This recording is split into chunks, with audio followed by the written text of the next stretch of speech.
वह तुमसे मिलना चाहती थी। She wanted to meet you. Very good. आप बताओगे वह इस टॉपिक के बारे में डिस्कस नहीं करना चाहता था। He did not want to discuss this topic. Very good. आप बताओगे क्या वह अपना कमरा साफ करना चाहता था। Did he want to clean his room? Very good. आप बताओगे क्या तुम उससे माफी नहीं मांगना चाहते थे। Didn't you want to apologize to him? Very good, very good, बहुत।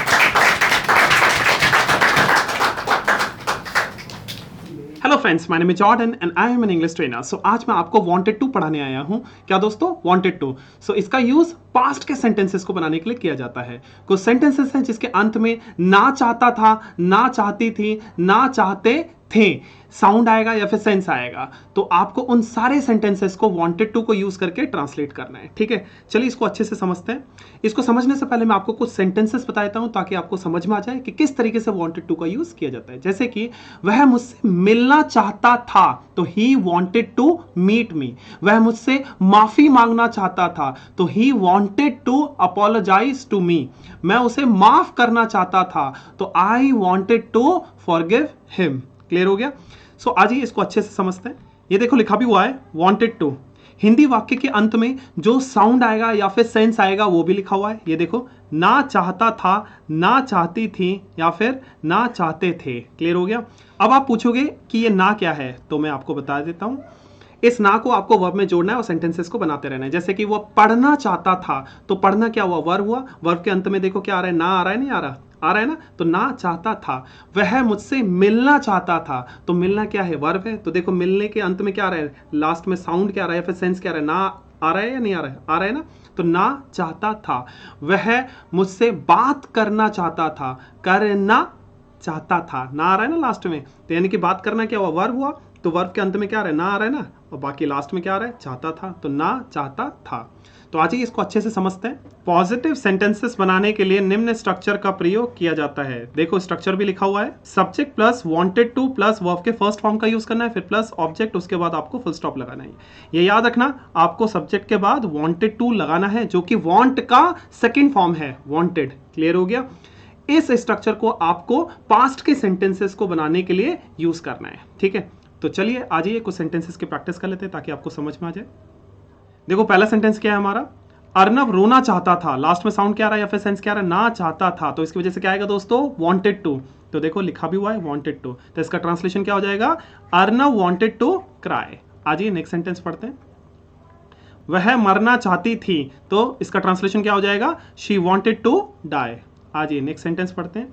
मेरे पिता तुम्हें देखना चाहते थे, तो इसका ट्रांसलेशन क्या हो जाएगा? My father wanted to see you. आज ये नेक्स्ट सेंटेंस पढ़ते हैं। मेरा दोस्त इसे बेचना चाहता था, तो इसका ट्रांसलेशन क्या हो जाएगा? My friend wanted to sell it. आज ये नेक्स्ट सेंटेंस पढ़ते हैं। वे मुझसे मिलना चाहते थे, तो इसका ट्रांसलेशन क्या हो जाएगा? They wanted to meet me. आज ये नेक्स्ट सेंटेंस पढ़ते हैं। वह उसकी मदद करना चाहता था, तो इसका ट्रांसलेशन क्या हो जाएगा? ही वांटेड टू हेल्प हर।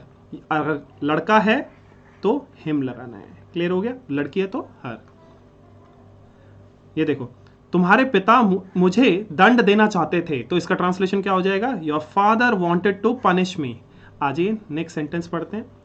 ये देखो, वह उससे शादी करना चाहती थी, तो इसका ट्रांसलेशन क्या हो जाएगा? She wanted to marry him. Clear हो गया? आज ये अब हम नेगेटिव सेंटेंसेस को पढ़ लेते हैं। ये देखो लिखा भी हुआ है। नेगेटिव सेंटेंसेस बनाने के लिए निम्न स्ट्रक्चर का प्रयोग किया जाता है। तो देखो स्ट्रक्चर भी लिखा हुआ है। Subject plus didn't plus want to, फिर प्लस वर्ब के फर्स्ट फॉर्म का यूज करना है, फिर प्लस ऑब्जेक्ट, उसके बाद आपको फुल स्टॉप लगाना है। ये याद रखना, सब्जेक्ट के बाद आपको क्या लगाना है? डेंट, फिर उसके बाद आपको वांट टू लिखना है। डेंट क्या है? डिड नॉट का कॉन्ट्रैक्शन है। क्लियर है? तो डिड क्या है? हेल्पिंग वर्ब है। जैसे ही सेंटेंस में डिड आएगा तो आपको फिर वांट टू लिखना है, फिर वांटेड टू नहीं लिखना है। वांटेड टू क्या है? वांटेड क्या है? वांट का सेकंड फॉर्म है। क्लियर हो गया? तो जैसे ही डिड आ जाएगा उसके बाद वांट लिखना है, वांटेड नहीं लिखना है। क्लियर हो गया? समझ में आ गया? आज कुछ सेंटेंसेस की प्रैक्टिस कर लेते हैं ताकि आपको समझ में आ जाए। देखो पहला सेंटेंस क्या है हमारा? वह उससे बात नहीं करना चाहता था, तो लास्ट में साउंड क्या आ रहा है या फिर सेंस क्या आ रहा है? ना चाहता था। तो इसकी वजह से क्या आएगा दोस्तों? Wanted to. क्योंकि ये नेगेटिव सेंटेंस है इसलिए सब्जेक्ट के बाद डिड आएगा, फिर नॉट आएगा, फिर उसके बाद वांट टू लिखना है। ठीक है? या फिर आप बोल सकते हो डिडंट फिर प्लस वांट टू। क्लियर हो गया? तो ये देखो डिड नॉट लिखना है, फिर उसके बाद आपको want to लिखना है। तो ट्रांसलेशन क्या हो जाएगा, he did not want to talk to her, या फिर आप बोल सकते हो ही डिडंट, इसको आप ऐसे भी लिख सकते हो क्या, डिडंट, ठीक है ना। तो he didn't want to talk to her, clear हो गया। आ जाइए नेक्स्ट सेंटेंस पढ़ते हैं। वह घर पर नहीं रहना चाहती थी, तो इसका ट्रांसलेशन क्या हो जाएगा, she did not want to stay at home, या फिर आप बोल सकते हो she didn't want to stay at home, clear हो गया। आ जाइए नेक्स्ट सेंटेंस पढ़ते हैं। राघव आकृति को सरप्राइज नहीं देना चाहता था, तो इसका ट्रांसलेशन क्या हो जाएगा, Raghav did not want to surprise Aakriti, या फिर आप बोल सकते हो Raghav didn't want to surprise Aakriti, clear हो गया। आ जाइए नेक्स्ट सेंटेंस पढ़ते हैं। तुम नहाना नहीं चाहते थे, तो इसका ट्रांसलेशन क्या हो जाएगा, you did not want to take a shower, clear हो गया। या फिर आप बोल सकते हो you didn't want to take a shower. आ जाइए नेक्स्ट सेंटेंस पढ़ते हैं। मेरे दोस्त अमेरिका नहीं जाना चाहते थे, तो इसका ट्रांसलेशन क्या हो जाएगा, my friends did not want to visit America, या फिर आप बोल सकते हो my friends didn't want to visit America. आ जाइए अब इंटरोगेटिव सेंटेंसेस की प्रैक्टिस कर लेते हैं। इंटरोगेटिव सेंटेंसेस बनाने के लिए निम्न स्ट्रक्चर का प्रयोग किया जाता है, देखो स्ट्रक्चर भी लिखा हुआ है, did plus subject plus want to, फिर प्लस वर्ब के फर्स्ट फॉर्म का यूज करना है, फिर प्लस ऑब्जेक्ट, उसके बाद आपको क्वेश्चन मार्क लगाना है। ये याद रखना, सब्जेक्ट से पहले आपको हेल्पिंग वर्ब डिड लगाना है, और मैंने बताया था जैसे ही सेंटेंस में डिड आएगा तो उसके बाद आपको वांट टू लिखना है, यानी कि सब्जेक्ट के बाद फिर वांट टू लिखना है, वांटेड टू नहीं लिखना है। याद रखना, जैसे ही डिड आएगा सेंटेंस में फिर आपको वांट टू लिखना है, वांटेड टू नहीं लिखना है, क्लियर हो गया। आ जाइए कुछ सेंटेंसेस की प्रैक्टिस कर लेते हैं ताकि आपको समझ में आ जाए। जैसे कि क्या अर्नब उसे फिर से देखना चाहता था, तो लास्ट में साउंड क्या आ रहा है, ना चाहता था, या फिर सेंस क्या आ रहा है, ना चाहता था, तो इसकी वजह से क्या आएगा दोस्तों, वांटेड टू, क्योंकि ये इंटरोगेटिव सेंटेंस है, इसकी वजह से क्या आएगा, डिड, यानी कि डिड को आपको सब्जेक्ट से पहले लिखना है, और जैसे ही सेंटेंस में डिड आएगा फिर आपको वांट टू लिखना है, फिर वांटेड टू नहीं लिखना है, फिर उसके बाद वर्ब के फर्स्ट फॉर्म का यूज करना है। तो सेंटेंस का ट्रांसलेशन क्या हो जाएगा, did Arnab want to see him again, did Arnab want to see him again, clear हो गया दोस्तों। आ जाइए नेक्स्ट सेंटेंस पढ़ते हैं। क्या वह अपने हाथ को धोना चाहता था, तो इसका ट्रांसलेशन क्या हो जाएगा, did he want to wash his hands. आ जाइए नेक्स्ट सेंटेंस पढ़ते हैं। क्या वह अपना जीवन बदलना चाहती थी, तो इसका ट्रांसलेशन क्या हो जाएगा, did she want to change her life. आ जाइए नेक्स्ट सेंटेंस पढ़ते हैं। क्या तुम्हारा दोस्त दूध पीना चाहता था, तो इसका ट्रांसलेशन क्या हो जाएगा, did your friend want to drink some milk. आ जाइए नेक्स्ट सेंटेंस पढ़ते हैं। क्या आप अपने जूते पॉलिश करना चाहते थे, तो इसका ट्रांसलेशन क्या हो जाएगा, did you want to polish your shoes. आ जाइए अब पढ़ते हैं नेगेटिव इंटरोगेटिव सेंटेंसेस। आइए अब हम नेगेटिव इंटरोगेटिव सेंटेंसेस की प्रैक्टिस कर लेते हैं। ये देखो, नेगेटिव इंटरोगेटिव सेंटेंसेस बनाने के लिए निम्न स्ट्रक्चर का प्रयोग किया जाता है, तो देखो स्ट्रक्चर भी लिखा हुआ है, didn't plus subject plus want to, फिर प्लस वर्ब के फर्स्ट फॉर्म का यूज करना है, फिर प्लस ऑब्जेक्ट, उसके बाद आपको क्वेश्चन मार्क लगाना है। ये याद रखना, सब्जेक्ट से पहले आपको डिडंट लिखना है, जो कि डिड नॉट का कॉन्ट्रैक्शन है। किसका है, डिड नॉट का कॉन्ट्रैक्शन है। डिड क्या है, हेल्पिंग वर्ब है, ये याद रखना। जैसे ही डिड आएगा सेंटेंस में फिर आपको सब्जेक्ट के बाद वांट टू लिखना है, फिर वांटेड टू नहीं लिखना है, क्लियर हो गया।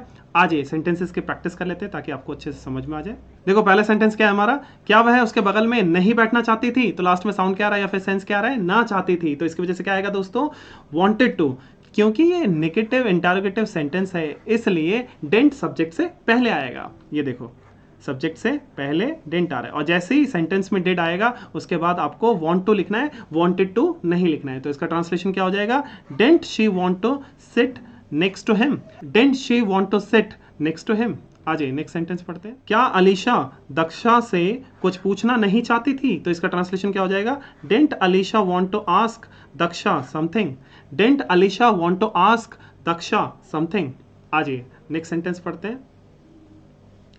क्या आप रात का खाना बिस्तर में नहीं खाना चाहते थे, तो इसका ट्रांसलेशन क्या हो जाएगा, didn't you want to have dinner in bed. आ जाइए नेक्स्ट सेंटेंस पढ़ते हैं।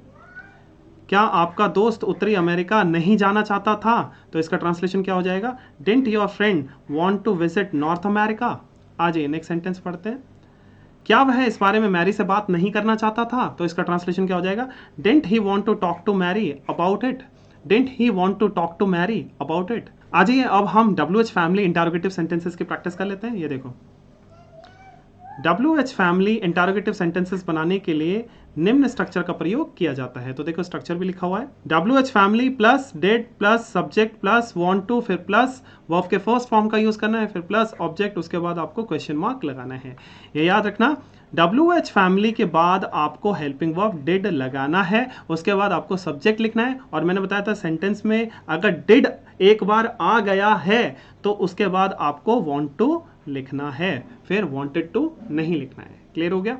अब मैं आपको बताता हूँ WH फैमिली होता क्या है। WH फैमिली में कौन कौन से वर्ड्स आते हैं वो मैं बता देता हूँ, जैसे कि व्हाट, व्हाई, वेयर, व्हेन, ठीक है, सो हाउ मेनी और हाउ मच, तो ये सारे क्या है WH फैमिली। ठीक है, आ जाइए अब हम उस स्ट्रक्चर को पढ़ते हैं जब नेगेटिव सेंटेंस आएगा। ठीक है, तो ये देखो WH family plus didn't plus subject plus want to, फिर प्लस वर्ब के फर्स्ट फॉर्म का यूज करना है, फिर प्लस ऑब्जेक्ट, उसके बाद आपको क्वेश्चन मार्क लगाना है। अगर नेगेटिव सेंटेंस है तो WH फैमिली के बाद आपको डेंट लगाना है। अगर आपको डेंट नहीं लगाना है, डेंट क्या है, डिड नॉट का कॉन्ट्रैक्शन है, तो आप अलग अलग भी लिख सकते हो। डिड लिखने के बाद सब्जेक्ट लिखना है, फिर नॉट को आप सब्जेक्ट के बाद लिख सकते हो। अगर अलग से लिखना है तो सब्जेक्ट के बाद नॉट लिखना है, ठीक है, और सब्जेक्ट से पहले डिड लगाना है। क्लियर हो गया? आ जाइए अब हम सेंटेंसेस की प्रैक्टिस कर लेते हैं। ये देखो पहला सेंटेंस क्या है हमारा, वह दोपहर का भोजन क्यों नहीं बनाना चाहती थी। वह दोपहर का भोजन क्यों नहीं बनाना चाहती थी, तो इसका ट्रांसलेशन क्या हो जाएगा, why didn't she want to cook lunch. ये याद रखना, क्यों की वजह से क्या आएगा सबसे पहले, व्हाई। ठीक है, तो आपको ये याद रखना है, पहले WH फैमिली को फाइंड करना है सेंटेंस में। ठीक है, यहाँ पे क्यों आ रहा है तो क्यों की वजह से व्हाई आ जाएगा। व्हाई के बाद यानी कि WH फैमिली के बाद आपको क्या लिखना है, डेंट, क्योंकि ये नेगेटिव सेंटेंस भी है। ये देखो बताया था ना, WH फैमिली के बाद डेंट आएगा। ठीक है, तो वाई डेंट, फिर उसके बाद सब्जेक्ट आएगा, तो देखो सब्जेक्ट लिख दिया मैंने, तो why didn't she want to cook lunch. Clear हो गया? आ जाइए नेक्स्ट सेंटेंस पढ़ते हैं, वह कहाँ जाना चाहता था, तो इसका ट्रांसलेशन क्या हो जाएगा, where did he want to go. ये याद रखना, सबसे पहले आपको क्या फाइंड करना है, WH फैमिली, ये देखो लिख दिया मैंने, फिर उसके बाद आपको क्या लिखना है, हेल्पिंग वर्ब। हेल्पिंग वर्ब क्या है, डिड, उसके बाद आपको सब्जेक्ट लिखना है, और मैंने बताया था जैसे ही डिड आएगा फिर वांट टू लिखना है, वांटेड टू नहीं लिखना है। क्लियर हो गया? तो where did he want to go. Clear हो गया? आई गेस आपको समझ में आ चुका होगा कि किस तरीके से वांटेड टू का यूज पास्ट के सेंटेंसेस को बनाने के लिए करना है। Next time again I will come with different video with different concept. Thank you so much.